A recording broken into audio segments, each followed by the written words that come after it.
Hi, everyone. I was supposed to have another talk for today, but last night we had a rehearsal. We had to check the equipment, and afterwards I've decided to spoil myself with a yoga lesson. I'm 100% disabled, so yoga is not obvious for me, but I've decided to go to a type of yoga that I do 3 times a week. It's called yin yoga. It's very relaxed, and I usually modify the parts that I need in order to stay alive during the session. But 5 minutes into this yoga that I always do and always the same, something strange happened. The teacher has decided that she's going to do something different today. And she's going to make it from a slow flow of yoga to something more spicy. And slowly, within a matter of a few minutes, the lesson has become more and more and more fast. After 5 minutes, I found myself just laying there on the mat, looking at the ceiling and having to look at everybody else trying their best to move their beautiful bodies with agility and keep up with the teacher. This reminded me of almost a decade that I have to lie in bed, staring at the ceiling while the rest of the world keep on moving. And it gave me the idea of this talk today because while lying there looking at everybody, I've noticed something very interesting. The yoga teacher decided that she's going to help a few people who are underperforming. So she kind of swinged by, supported, gave good advice, but she completely ignored me. I tried to call her to get her attention, and she was very angry at me. And at some point, she came to me and told me, you could just lay there or watch us, it's okay. And I thought to myself, this is very interesting because this society, this lesson is supposed to be including of people like me.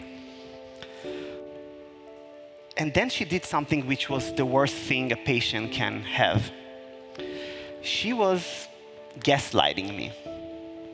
I told her that this lesson was advertised, even in English, because my German is not that great, that it's a very accessible lesson. And then she tried to convince me that it's simply not the case, that it's all in my head, just like my doctors did for so many years. Lying there on my yoga mat, I had a lot of memories from the time I was in bed. I joined the Israeli army as a young soldier at 18, like everybody else, and soon after I was thrown into battle as a combat medic, and I'm afraid that I was exposed to severe trauma during my service, and my body reacted with a severe autoimmune response. I spent the next few months in hospitals and got discharged from the army, but eventually I had to lay down in my bed for 7 years trying to find out a solution, trying to find out something about what is my diagnosis. Just like this yoga teacher, I've seen so many other people who thought that they knew better and that I'm not a person to be consulted with. They thought they knew better than me about my own body and my own illness. When you lie in bed for so long, you have to develop resiliency. And in my condition, which I didn't know what it was, it's not just lying in bed and watching TV. When you lie in bed with POTS syndrome, you basically faint every time you move your head. You need to understand how bad it was. Even if I move my head like this, I would lose consciousness. My illness was so severe that I lost 30 kilograms and was admitted to hospital with malnutrition, only to find out that the doctors are blaming me for being anorectic. Not trying to treat anorexia, but blaming me for starving myself. In the same admission to the hospital. When I fainted and my blood pressure was too low, I was blamed for not drinking intentionally. And when I told my doctors that my legs becomes red every time I go to the shower, they told me I basically scratch them until they're red.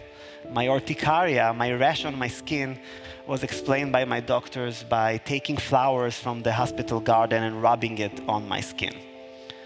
Every time I came up with a thesis or a solution, I was completely ignored, paternalized, and gaslighted.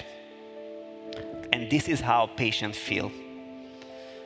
Most often, the only support that we're getting is only if we have a patient organization that take care of us. And patients' organizations are not mandatory by law.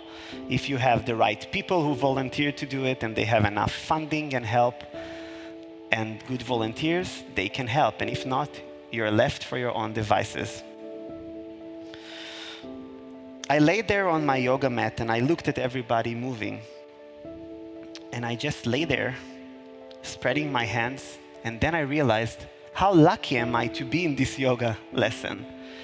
Because 3 years ago, when I came to Austria, I had to be carried by the special elevator to the plane. I could not climb stairs, I could barely walk. But I came to Austria with the invitation of the Ludwig Boltzmann Institute to become the first ever patient in residence. Because unlike this yoga lesson, some organizations in Austria saw differently how patient roles should be. And the Ludwig Boltzmann Institute decided that patients should be in leadership positions. And for me, after being so many years in a place of unempowerment, it was a natural place to be. But I must say that most patients are not empowered at all. And we are missing an amazing opportunity not to only train patients into health literacy or general patient education or health education. We are missing an opportunity to utilize the most underutilized group in healthcare, which are patients. We have other underutilized groups.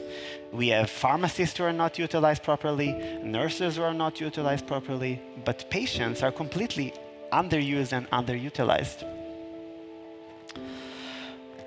I'm laying there on my mat and I'm trying again. I'm saying, I'm such a polite person. Maybe it's the language barrier. I'll try in Deutsch. And with my broken A2 German, I'm trying to explain to the teacher that I have a chronic illness. And don't get me wrong, I'm never going into any activity without preparing them. So before the yoga lesson, I told the teacher I have a severe chronic illness. I have blood pressure problem. I cannot put my head below my heart. I cannot change position very fast because I would faint. She knew all of that and she told me, don't worry, everything will be okay. But when I try again and ask for her help, she basically didn't believe me that my illness is even existing.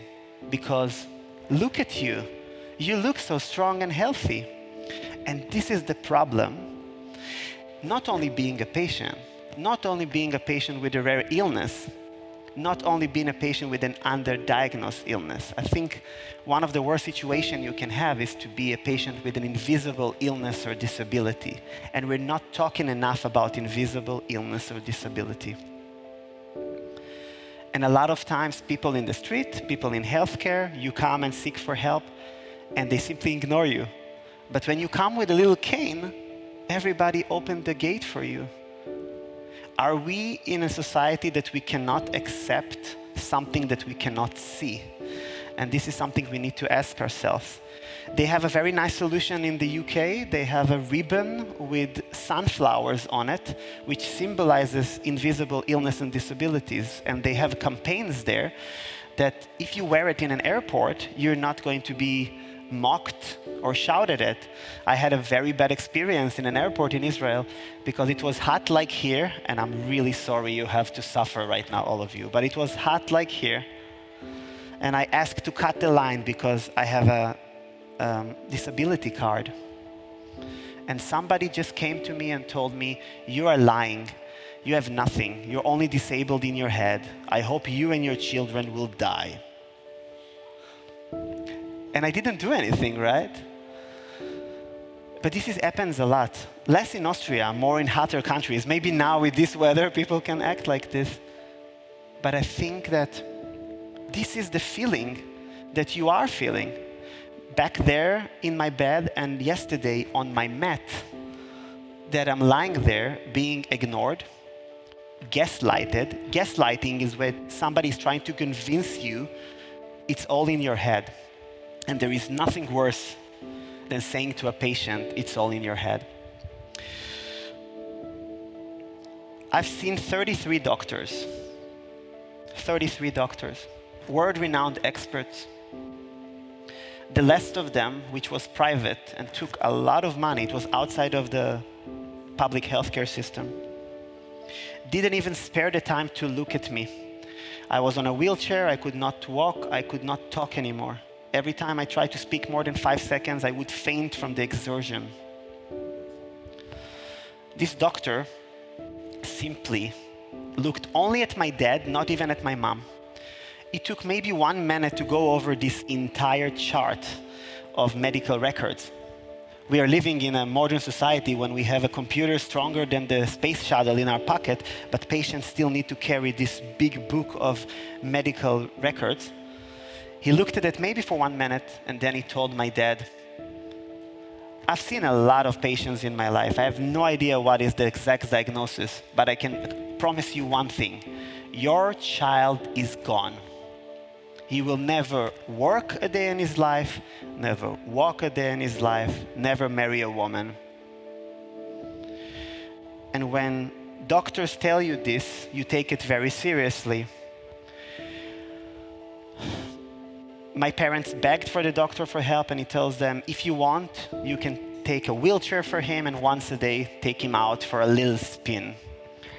Nice mattress, nice TV service like HBO or cable or something for entertainment, and he will grow old with at least some dignity. I was 25 and I didn't give up on myself back then, but the doctors have. So I came back home and I had to make a huge decision, whether I'm healing myself or killing myself. And luckily enough, my brother has bought me a book a few days earlier and put it on the nightstand next to my bed. And because I fainted so many times trying to reach the TV remote, the only thing close enough for me was this book. This book has saved my life and has changed the way I see chronic illness. This book is called A Man's Search for Meaning by a Viennese guy called Dr. Viktor Frankl. Dr. Viktor Frankl was a prisoner in Auschwitz, and he noticed that some people that have a reason to live and take responsibility over their life have better outcomes in their survival rate. After reading something like this, and my family itself being a Holocaust survivor, I could not stay still. I've studied medicine from my bed. I literally took the entire curricula of medical school and spent 2 years in bed, diagnosed myself with POTS syndrome.